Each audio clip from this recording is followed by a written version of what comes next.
आज हेमंत प्रताप सिंह और आप देख रहे हैं अपना मनपसंद YouTube channel study tips by Hemant.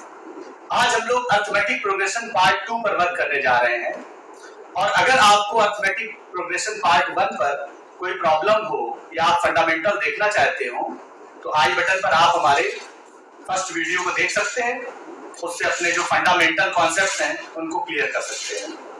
तो अर्थमेटिक प्रोग्रेशन पार्ट 2 में हम लोग आज सीखेंगे अर्थमेटिक मीन के बारे में। अर्थमेटिक मीन क्या होता है? तो सिंपल सी बात है, अर्थमेटिक मीन जो अर्थमेटिक प्रोग्रेशन में होते हैं उन्हीं नंबर्स की प्रॉपर्टी होती है। जैसे अगर हम कहें A and B are in AP, तो हम इसमें अर्थमेटिक मीन की बात करेंगे जब A कैपिटल A और स्मॉल b AP में है तो सिंपल कॉन्सेप्ट लगाएंगे, इसको फिर हम T1 मान लेंगे, इसको फिर T2 मान लेंगे और इसको फिर T3 मान लेंगे। फिर हमने AP की जो कॉन्सेप्ट होता है कॉन्जिक्यूटिव टर्म्स का डिफरेंस क्या होता है, कांस्टेंट होता है, कॉमन डिफरेंस इसको बोलते हैं, तो वो क्या हो जाएगा T2 minus T1 is equal to T3 minus T2। और T2 माइनस T1 में क्या लिखेंगे हम, A minus small a is equal to B minus A। Side change करेंगे तो 2a इज इक्वल टू आ जाएगा स्मॉल a प्लस b। तो यहां से हमको मिल जाएगा रिजल्ट a बराबर a प्लस b/2 जो हो जाता है अर्थमेटिक मीन। ठीक, अब अर्थमेटिक मीन का कॉन्सेप्ट आपको क्लियर हो गया होगा। बीच वाले टर्म का ट्वाइस इन दोनों टर्म्स के सम के बराबर होता है। तो इस पे बेस्ड हम एक क्वेश्चन करते हैं, इसी कॉन्सेप्ट पर बेस्ड एक हम क्वेश्चन कर रहे हैं, देखिएगा उसको।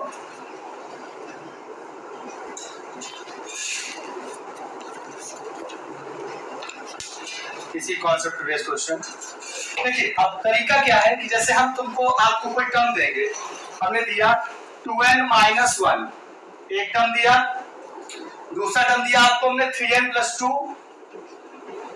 ठीक है, पहला टर्म दिया 2n माइनस 1, दूसरा टर्म दिया 3n प्लस 2। ठीक है, तीसरा टर्म दे दिया हमने 6n माइनस 1 और हमने कहा ये AP में है और 3n प्लस 2 इसका मीन है। क्या है? मीन है।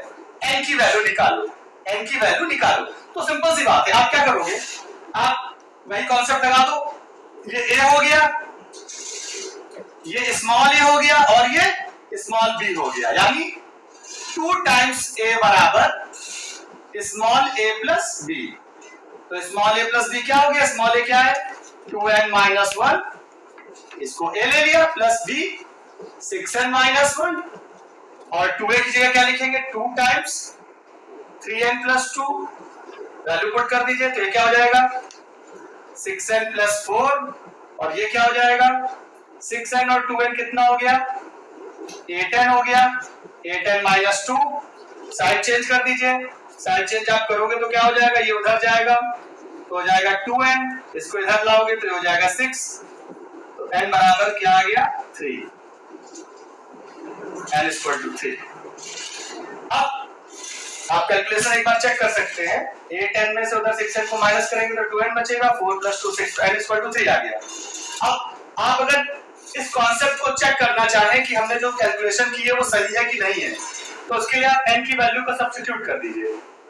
जब n की वैल्यू का सब्स्टिट्यूट करेंगे तो n 3 2 जा 6, 6 में से 1 सब्ट्रैक्ट हुआ तो 5 आया, ये नंबर आ गया 5। इसके बाद 3n प्लस 2, 5 3 जा 15, 15 में से 2 ऐड करेंगे तो कितना हो जाएगा, ये टर्म क्या आ गया 17। इसके बाद 3 यहां पर पुट करिए, 3 6 जा 18, 18 में से 1 माइनस हुआ तो कितना हो गया, 18 में से 1 माइनस हुआ तो कितना हो गया 17। अब हम लोग चॉइस ऑफ AP जब एपी में ये बोल दिया जाए कि 3 terms are in AP, 4 terms are in AP, 5 terms are in AP, तो सिलेक्शन ऑफ एपी हम कैसे लेते हैं, choice of terms in AP कैसे लेते हैं उसकी बात हम कर रहे हैं। चॉइस ऑफ टर्म्स में हम a minus D a plus D लेंगे जब 3 होगा। 3 को का एक मतलब आप ये समझ लो, ये 3 क्या है, ये ऑड नंबर है। तो 3 के लिए a minus D a plus D. एक इसमें इंपॉर्टेंट बात है, बहुत पॉइंट आउट करने वाली बात है कि अगर आप इसको T1 ले लो, इसको T2 ले लो, तो T2 में से T1 को जरा सब्ट्रैक्ट करो। तो T2 में से T1 को जब सब्ट्रैक्ट करोगे, T2 माइनस T1 करोगे, तो T2 क्या होगा, a में से a माइनस d को सब्ट्रैक्ट करोगे तो देखो ये वैल्यू d आएगी। और जब सिलेक्शन ऑफ टर्म 4 होगा तो हम लेंगे a minus 3d, a minus d, a plus d, a plus 3d। अब यहां पर आपको पॉइंट आउट करने वाली बात है, अगर हम इसको T1 ले लें, इसको T2 ले लें, तो T2 माइनस T1 आप निकालोगे तो आपकी बात 2d आएगा, 2d आएगा। आप चेक करिए, a माइनस d को माइनस करोगे a माइनस 3d से, तो आपकी बात ये a कैंसिल हो जाएगा और माइनस d प्लस 3d बराबर क्या आ गया, 2d। इससे ये मतलब समझ में आता है कि 3 क्या था, ऑड था, और 4 क्या है, 4 है इवन। और जो इवन होगा, इवन के केस में जो कॉमन डिफरेंस आएगा वो 2d आएगा, और ऑड के केस में जो कॉमन डिफरेंस आएगा वो d आएगा। ये इंपॉर्टेंट बात है। इससे अब आप अगर 5 टर्म्स के लिए लिखना चाहते हैं, 6 टर्म्स के लिए सिलेक्शन लिखना चाहते हैं, आप लिख सकते हैं, कोई प्रॉब्लम नहीं है। थोड़ा सा कॉन्सेप्ट बस आपको समझना था। अब आप देखिए, इस कॉन्सेप्ट को समझने के बाद आप किसी भी टर्म को आप बता सकते हो उसके लिए कि नंबर ऑफ टर्म्स में आपको क्या लिखना है, आप उस बात को बता सकते हो। 3 टर्म्स में जैसे आपने लिखा a minus D comma a plus D. अब आपको 5 टर्म्स के लिए लिखना है, 5 टर्म्स के लिए आपको क्या मालूम है कि कॉमन डिफरेंस क्या आता है, d आता है ऑड के केस में। तो 3 टर्म तो आप एज इट इज लिख दीजिए, a माइनस डी a और a प्लस डी। अब मैजिक है, a माइनस डी से d पीछे चले जाएंगे आप, तो आपको टर्म क्या मिलेगा, a माइनस 2d मिलेगा। अब a माइनस डी में से a माइनस 2d आप सब्ट्रैक्ट करो, a माइनस डी में से a माइनस 2d सब्ट्रैक्ट करो, फिर आपको कॉमन डिफरेंस d मिल जाएगा। तो इसी तरीके से जब इधर आप आगे बढ़ोगे तो इधर a प्लस 2d मिल जाएगा। अगला टर्म आपको अपने आप मिल गया बाय मैजिक। अब आपको 6 टर्म चाहिए, आप 4 टर्म एज इट इज लिख दीजिए। 6 टर्म के लिए 4 टर्म एज इट इज लिख दीजिए, a minus 3d, a minus d, a plus d, a plus 3d। अब आपको मालूम है ये इवन का केस नहीं है, ये ऑड का केस नहीं है, इवन का केस है, और इवन के केस में कॉमन डिफरेंस हमें 2d मिलना है। तो अब इसमें हम 2d आगे बढ़ाएंगे इसको, तो यानी ये जो टर्म था इसमें 2d और होना चाहिए। तो अगला टर्म क्या होगा, a प्लस 5d, क्योंकि a प्लस 3d तो पहले से था, 2d और ऐड कर दिया तो a प्लस 5d हो गया। अब इधर a माइनस 3d पहले से था, तो हम अगला टर्म बनाने के लिए क्या करते हैं, a माइनस 5d बनाते हैं। तो 6 टर्म के सिलेक्शन में हमको ये कॉन्सेप्ट बनाना पड़ा। तो ये सिंपल कॉन्सेप्ट में आप देखिए, आपने 3 टर्म्स के लिए आपको मालूम था, 4 टर्म्स के लिए आपको मालूम था, 5 के लिए आपने लिख लिया, 6 के लिए लिख लिया, आपको 7 के लिए लिखना है। 5 के लिए आपके सामने लिखा हुआ है, 5 टर्म्स आपके सामने लिखे हुए, 7 लिखना है, एक टर्म इसके आगे बढ़ना है आपको। और आपको मालूम है ऑड के केस में कॉमन डिफरेंस स्मॉल d आता है, और इवन के केस में कॉमन डिफरेंस कैपिटल 2d आता है, 2d आता है। इवन के केस में कॉमन डिफरेंस 2d आता है, और ऑड के केस में कॉमन डिफरेंस d आता है। तो अब 2d बनाना है तो a प्लस 2d के आगे बढ़ जाइए आप। जब आपको 7 टर्म के लिए लिखना होगा, 7 टर्म के लिए लिखना होगा, तो आप क्या लिख दोगे, इसके साथ a प्लस 3d और लिख दोगे, और इधर a माइनस 3d और लिख दोगे। तो सिंपली आपको अगर 3 और 4 के लिए मालूम होगा तो आप 5, 6, 7, 8, 9, 10, 11, 12 किसी भी n to n किसी के लिए भी आप लिख सकते हो। इतनी बात आपको क्लियर हो गई हो तो आप इसका हम एक एप्लीकेशन कर लेते हैं। Find 4 numbers in AP whose sum is 20 and the sum of whose square is 120। तो आप इस क्वेश्चन को स्क्रीनशॉट ले सकते हैं। और सिंपल सी बात है, उसने 4 नंबर बोल दिया। जैसे उसने 4 नंबर बोल दिया, इसका अपने आप मीनिंग क्या हो गया कि वो क्या चाहता है, selection of terms a minus 3d, a minus d, a plus d and a plus 3d, वो सिलेक्शन ऑफ टर्म ये चाहता है। ठीक है, बात क्लियर? तो अब उसने जैसे ही 4 टर्म्स बोला और कह रहा है कि इनका सम 20 है, तो इन सबको ऐड कर दो और किसके बराबर कर दो, 20 के बराबर कर दो। अब आप देखोगे ये सारे a क्या होंगे, ऐड हो जाएंगे, और d सारे क्या हो रहे हैं, माइनस 3d प्लस 3d से कैंसिल हो जाएगा, माइनस d प्लस d से कैंसिल हो जाएगा, तो क्या हो जाएगा 1 2 3 4, 4a इज इक्वल टू क्या हो गया 20। तो यहां से a बराबर क्या आ गया 5, एक पॉइंट आपका कंप्लीट। जो उसने पहली इंफॉर्मेशन दी थी कि हुज सम इज 20, उसने जैसे ही 4 बोला तो आपके दिमाग में स्ट्राइक करना चाहिए 4 4, मतलब हमें एपी के 4 टर्म्स की चॉइस करनी है। अगर वो 3 बोलता तो आपको एपी के 3 टर्म्स की चॉइस करनी है। अगर वो 5 बोलता तो आपको एपी के 5 टर्म्स की चॉइस करनी है। ये आपको स्ट्राइक करना चाहिए। तो उसी के अकॉर्डिंग a बराबर 5 आ गया। अब a बराबर 5 आ गया, a बराबर 5 हमको मालूम है कि आ चुका है। तो अब हमारी अगली कंडीशन क्या है कि whose square is 120 and the sum of whose square। sum of whose square का मतलब क्या हो गया कि एक टर्म है a minus 3d, उसका स्क्वायर, एक टर्म है a minus d, उसका स्क्वायर, एक टर्म है a plus d, उसका स्क्वायर, एक टर्म है a plus 3d, उसका स्क्वायर, और सम का मतलब सम का एडिशन।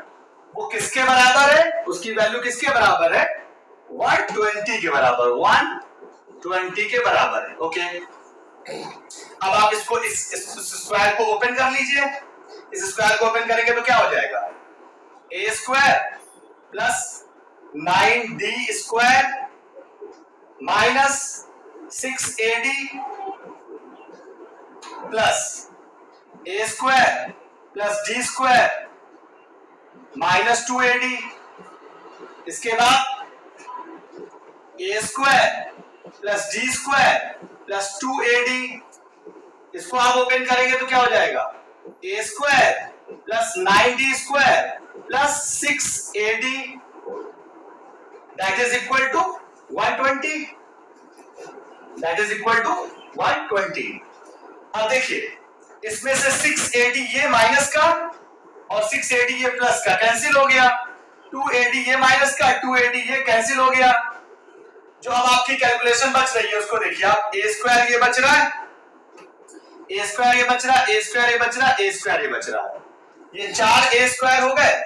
तो इन चारों a स्क्वायर्स को हम अलग से लिख लेते हैं 4a स्क्वायर। इसके बाद ये 9d स्क्वायर, फिर d स्क्वायर, फिर d स्क्वायर और ये 9d स्क्वायर। तो 9d square plus d square 10d square, फिर एक d स्क्वायर 11d स्क्वायर, फिर 9d स्क्वायर, ये हो गया 20d स्क्वायर। तो plus 20d square is equal to what 120। इतनी बात में कोई कंफ्यूजन हो तो बताइए आप लोग। ये कैलकुलेशन आपके सामने है।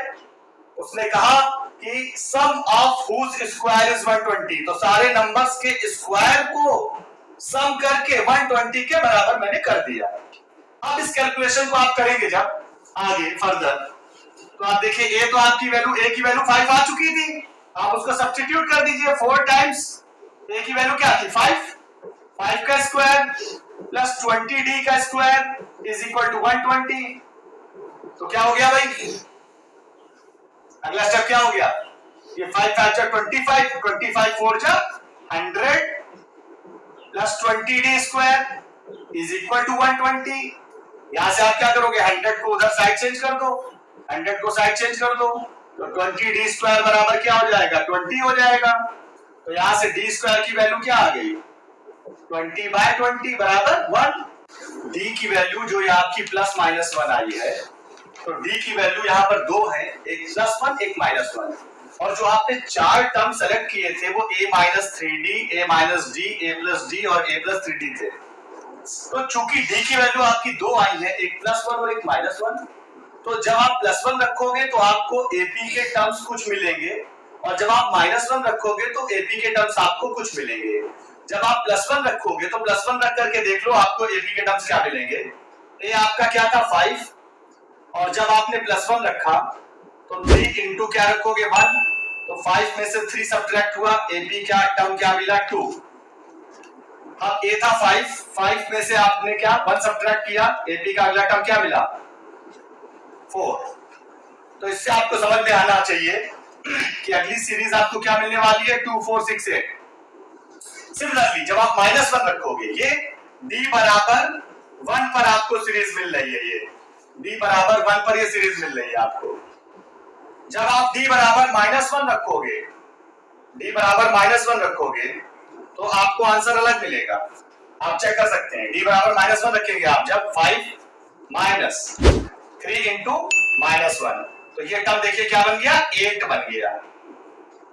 जो 2 4 6 8 मिल रहा था, जब d बराबर आप -1 रखोगे तो पहला टर्म आपको 8 मिल जाएगा।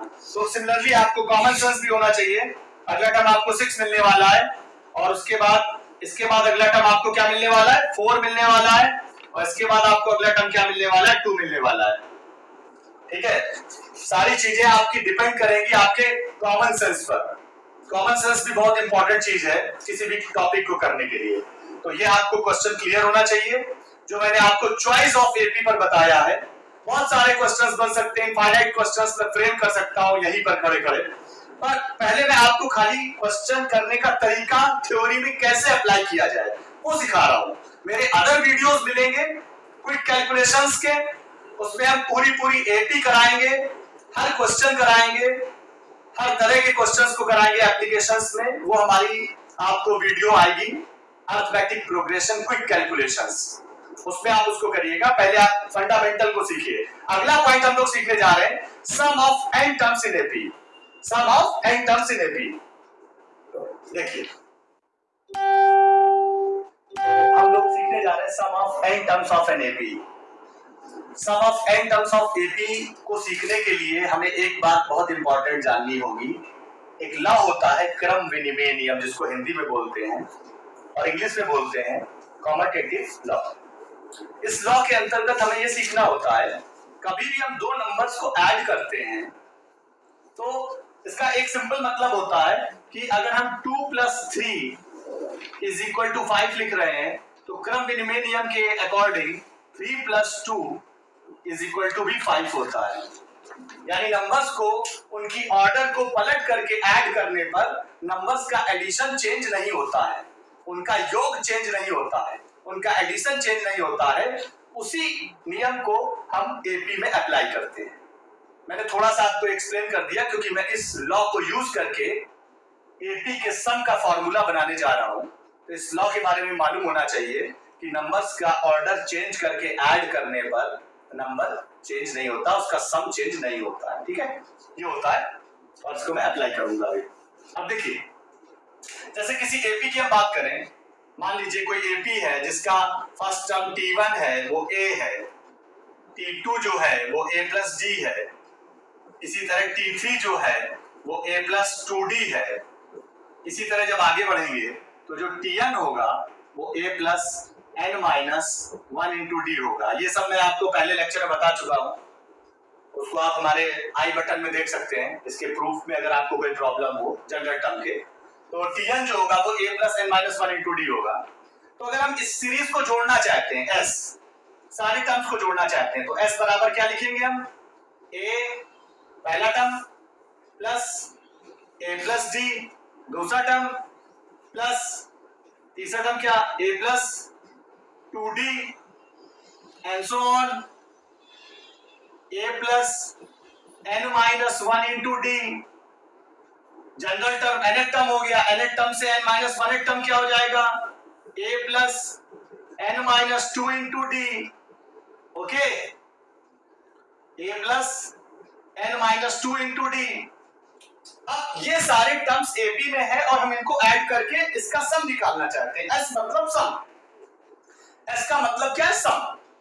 तो यही क्रम विनिमय नियम कम्यूटेटिव लॉ क्या कहता है कि आप इन नंबर्स को अगर पलट करके ऐड कर दें, इनके ऑर्डर को पलट करके जोड़ दें, तो एपी का सम चेंज नहीं होगा। तो इस नियम का, हम इस रूल का यहां पर यूज कर लेते हैं।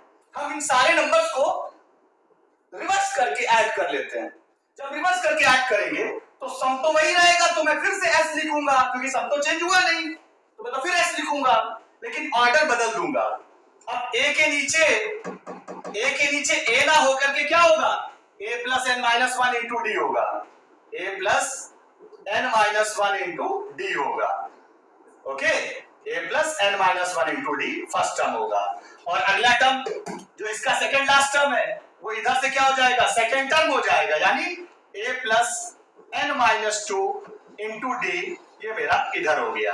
अब ये जो दो टर्म है ये मैं इनके नीचे लिखूंगा, इधर से ये टर्म इधर चला जाएगा ए प्लस डी, और जो यहाँ पे फर्स्ट टर्म था वो लास्ट में लिखूंगा क्योंकि ऑर्डर रिवर्स हो चुकी है, ये ऑर्डर रिवर्स होकर के सामने आ गई।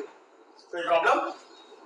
अब मैं इनको दोनों को ऑर्डर रिवर्स करके ऐड करने जा रहा हूं। जब मैं ऐड करूंगा s प्लस एस क्या हो जाएगा, 2s हो जाएगा। यहां से a प्लस ए ऐड होके क्या हो जाएगा, 2a plus n minus one into D.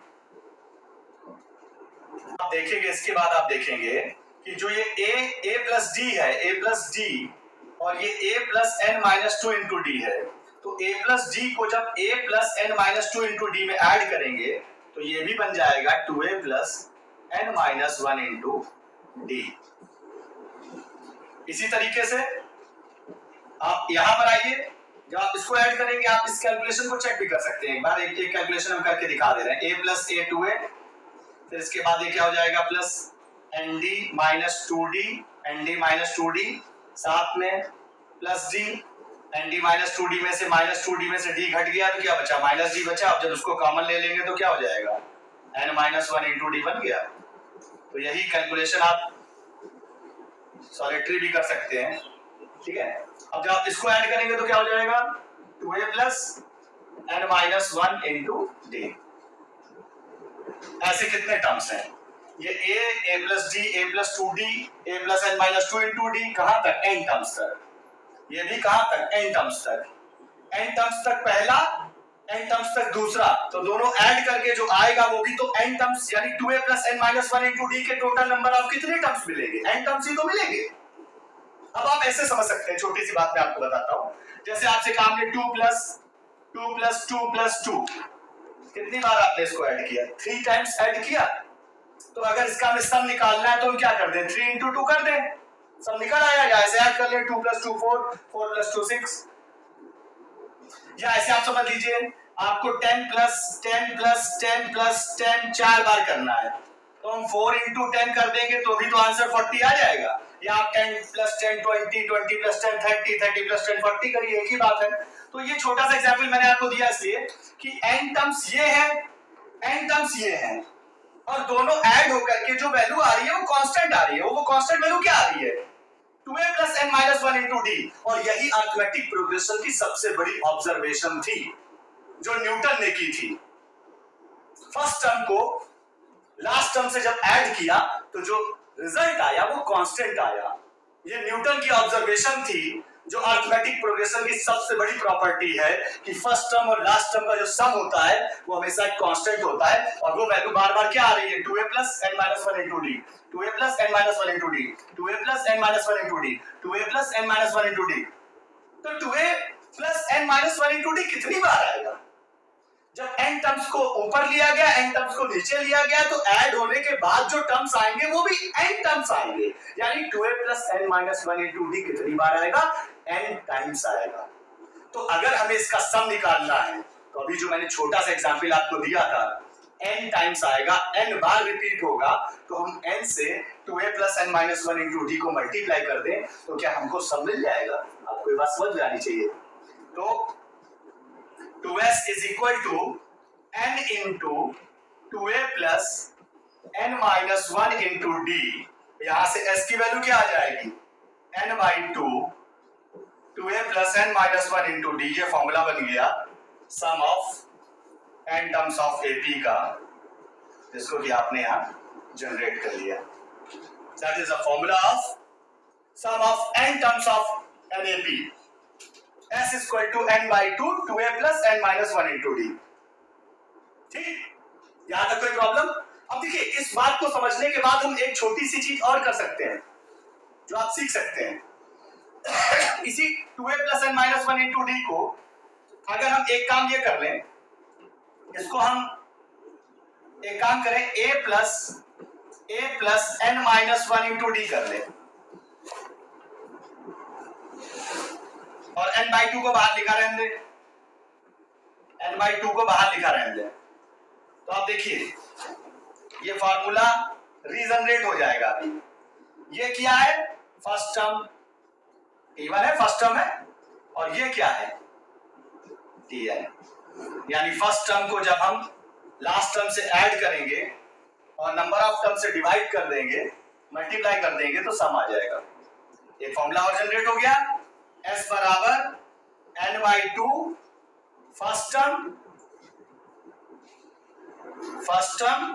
Plus last term,